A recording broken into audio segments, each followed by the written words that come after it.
Hello बच्चों, class 7 subject SS हम राजनीतिक विज्ञान का 5th चैप्टर करेंगे। औरतों ने बदली दुनिया।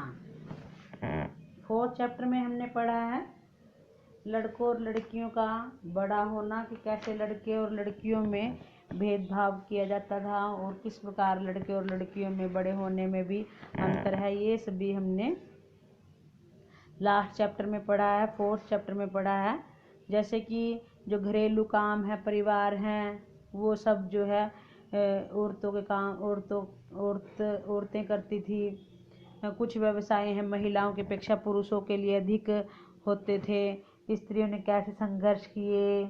आज भी शिक्षा प्राप्त करना एक ऐसा तरीका है जिसमें महिलाओं के लिए नए अवसर निर्मित किए जा सकते हैं। तो इस आंदोलन में हम हाल के वर्षों में महिला आंदोलनों द्वारा भेदभाव को चुनौती देने के लिए किए जाने वाले विभिन्न प्रकार के प्रयत्न जो उन्होंने किए हैं उसके विषय में बताया जाएगा। अब जो है एक कक्षा है, उसमें बनाए गए चित्र हैं, उसमें तालिका है, ये बताया गया है। इसमें कुछ ये आपको करना है। ये आपके सामने पिक्चर बनी हुई है। जो 83.6% महिलाएं हैं खेतों में काम करती हैं। कम अवसर और कठोर अपेक्षाएं हैं।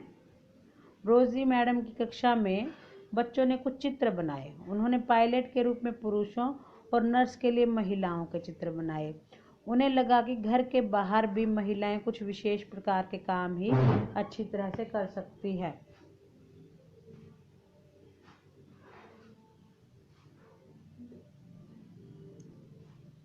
क्योंकि महिलाएं अधिक सहनशील और विनम्र होती हैं, इसलिए वे एक अच्छी नर्स भी बन सकती हैं। ऐसा लोगों का विचार है। इसे परिवार में स्त्रियों की भूमिका के साथ मिलाकर देखा जा सकता है।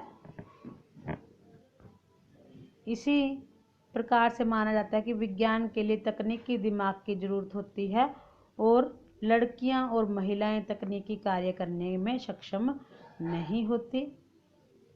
तो देखिए, ये रूढ़ियों को जो तोड़ा है, ये आपके सामने बनी है कहानी, तो लिखी गई है कहानी। झारखंड के गरीब आदिवासी परिवार की 27 वर्षीय महिला लक्ष्मी लाकरा ने इस धारा को पूरी तरह से बदल दिया। वह रेलवे की पहली महिला इंजन चालक है। इसके माता पिता पढ़े लिखे नहीं हैं। उन्होंने अपने बच्चों को पढ़ाने के लिए बहुत संघर्ष किया। लक्ष्मी की शिक्षा एक सरकारी स्कूल में हुई। स्कूल में पढ़ने के साथ साथ वह घर के कामों में भी हाथ बटाती थी, मन लगाकर पढ़ाई करती थी। इलेक्ट्रॉनिक्स में डिप्लोमा अर्जित किया उसने और रेलवे बोर्ड की परीक्षा में बैठी पहली ही कोशिश में उत्तीर्ण हो गई। कहती कि मुझे चुनौतियों से खेलना पसंद है। उसका दृष्टिकोण सीधा साधा है। जब तक मुझे मजा आ रहा है, किसी को नुकसान नहीं पहुंचा रही हूँ और मैं हर अच्छे से रह पा रही हूँ और माता पिता की मदद भी कर रही हूँ। तो ये सब जो है किस प्रकार से उसने अपने ये जो कि लड़कियां संघर्ष नहीं कर सकती, तो इस प्रकार से रूढ़ी को तोड़ा है उसने। अनेक लोग इस प्रकार की रूढ़िवादी धारणाओं में विश्वास करते हैं। हमारे परिवार में लड़कियों को डॉक्टर व इंजीनियर बनने के लिए लड़कों को जितना सहयोग नहीं मिल पाता लड़कों जितना, लड़कियों को स्कूली शिक्षा प्राप्त समाप्त होने के बाद शादी के अपने जीवन के लक्ष्य को बताया जाता है कि भी आपका तो विवाह करना ही एक लक्ष्य है। तो यह समझना आवश्यक है कि हमारे समाज में रह रहे बच्चों को अपने चारों ओर की दुनिया के दबावों का सामना करना पड़ता है। लड़कों से तो बहुत ज़्यादा अपेक्षाएं होती हैं। कभी कभी वह दबाव में अपने ही मित्रों के गलत तरीके से चिढ़ाने का कारण पैदा हो जाता है। लड़कों पर ऐसी नौकरी करने के लिए दबाव होता है कि उनसे अधिक वेतन मिले। यदि वह दूसरे लड़कों की तरह व्यवहार करता है तो उन्हें चिढ़ाया जाता है, धौंस दिया जाता है। इस प्रकार से तो मतलब क्या है कि लड़कियों को जो है कम समझा जाता है, फिर भी चाहे कितना भी हो।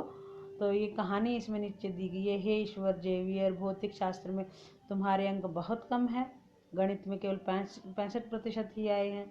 माँ कोई बात नहीं, मुझे मालूम है, क्योंकि मैं गणित और विज्ञान भी नहीं पढ़ना चाहता, मैं इतिहास पढ़ना चाहता हूँ। पर मुझे तो विज्ञान और गणित अच्छा नहीं लगता। अपने भविष्य के बारे में सोचो, इतिहास पढ़ने से तुम्हें अच्छी नौकरी नहीं मिलेगी। बेटा समझदार बनो, गणित पढ़ो और कंप्यूटर भी सीख लो, कंप्यूटर सीखने से तुम्हें अच्छी नौकरी मिल जाएगी। तो इस प्रकार जो है सोचने लगते हैं माता पिता कि भाई ना लड़के को अच्छा पढ़ना चाहिए ताकि उसे अच्छा वेतन मिले। लड़कियों को तो पढ़े जितना पढ़े ठीक है, उनका तो विवाह ही होना है, ये सभी सोच है।